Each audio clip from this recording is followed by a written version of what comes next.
Hi everyone. This short video is going to talk about quoting effectively in your paper and using sources, especially in MLA format.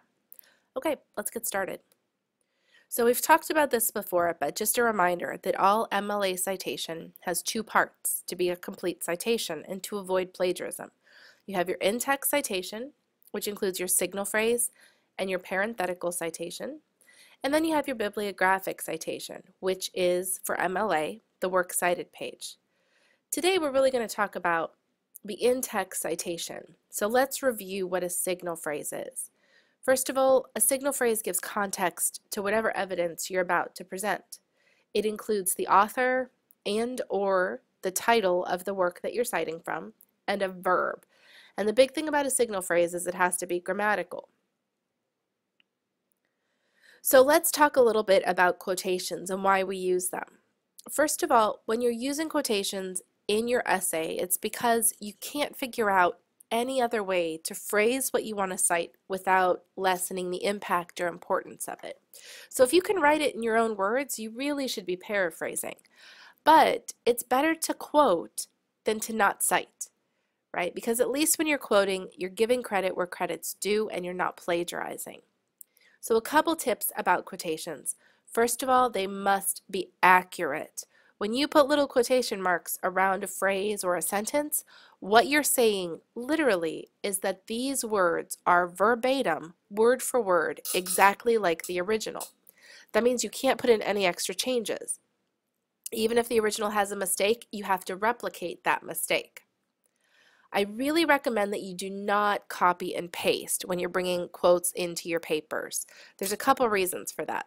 First of all, if you copy and paste, what's going to happen is that you have the chance of making it too easy for yourself, right? It's super simple to just copy, paste, copy, paste, copy, paste. When you write them out, you start to realize, wait a minute, maybe I could make this shorter or more efficient. The other thing about copying and pasting, though, is if you're not really good using the formatting on Microsoft Word, you can introduce problems with font changes and format issues. So be really careful with that. And finally, with quotations, if you're dealing with a source that comes from a print source or a paginated source, and the quote starts on one page and ends on another, you have to be really aware of page breaks. Again, only quote what you cannot paraphrase. So here's an example of an effective quote using MLA format. As you can see, at the very least, the quote includes quotation marks around the words that are quoted from the specific source.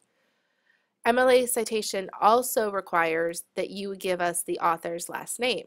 Now, if for some reason your source does not have an author's last name, you need to give some sort of information about the organization that authored the source. So for instance, if you're dealing with a U.S. government source that doesn't necessarily have a byline, you would want to say, according to the U.S. Department of Agriculture, and then give your quote. And finally, MLA format, always make sure that you have a page number. This can be a little bit tricky though, because a lot of times we're going to be using sources from databases or online sources that are not paginated. They don't have page numbers typed right there on the source. If that's the case, you leave it blank. You don't make anything up. You don't put paragraph numbers. You don't create any other information. If the source itself is not paginated, you have no page number to list. You don't include it in your in-text citation. So this is one way to effectively cite a source. Pay attention to a couple things here. You have, as I've already highlighted, your two double quotation marks. If you take a look, there is right here one space between the end of the quotation mark and the beginning of the parentheses. If you take a look at how the last name of the author and the page numbers are, it's just the number. There's no page, there's no P, there's no number, there's no paragraph, none of that. All you have is the last name and the page number, and then this is really important. Right here, you have the period goes outside of the quotation mark. And what this little period signifies is that everything that comes before it up to the quotation mark is part of that citation. Now this is one way to do it, and it's really kind of an effective way because you have the quotation marks to set off your quote, you have the period and the parenthetical here to end your quote. But as I said before, what happens if you don't have an author or you don't have a page number? Well, that's really where these signal phrases come in. And here's an example of the exact same quote written in a text in a little bit different way. Take a look at what we have here. In this one, we have a really clear signal phrase, right? In Omnivore's Dilemma, which is the title of the book, Michael Pollan, which is our author, argues. And that argue is really important because that argues is your verb. We have the exact same quote.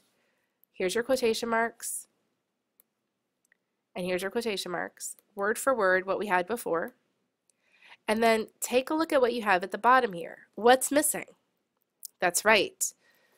The author's last name is missing. You don't put it twice. The thing about MLA format is it tries to simplify what goes into the text. It doesn't want to disrupt the reader. So in this case, you have a really clear signal phrase, so your reader immediately knows where this information is coming from. And at the end, all you have is the page number from where the quote was found. Again, you have your period after the end of the quote, but there's no page, there's no P, there's no number. It's just the number of the page. Now, if this were a quote that went from one page to another, it would look like this. This is actually the preferred way of putting quotes in. While the other way is perfectly acceptable, this way is actually better because it gives your reader a clear sense of where the quote's coming from. It gives context in a way that this one does not. This one is kind of dropped in. This one, we know exactly who our author is, exactly where the text is, and then we understand that it's a quote, right, from a source and not just the writer's own ideas. So, as you're thinking about putting your quotes into your own papers, you want to be really selective about the quotes you use. It's really much better that you use these kind of signal phrases because they really allow you to introduce the quote effectively. And then if you have a page number, you end with a page number. So one final thought. What if there's no page number? What if you do a signal phrase, just like this one, but there's nothing to put at the end? If that's the case, and we'll just imagine for a minute that this is not paginated, your period would go inside the quotation marks instead of outside of the quotation marks, and you would simply put nothing. No page number, nothing. This gives the reader a really clear idea that this is probably a web source, and you're going to use this sometimes when you're pulling from websites or you're pulling from databases that are not paginated. That's fine because you have your quotation marks here to set the source off. Okay, so if you have any questions, make sure that you ask or post them. Remember, all of this information is in a lot more detail in your handbook, Rules for Writers, so make sure that as you're starting to use these kinds of sources, you really have that handbook open next to you as you work and you're just following those instructions. If you have any questions, be sure to let us know.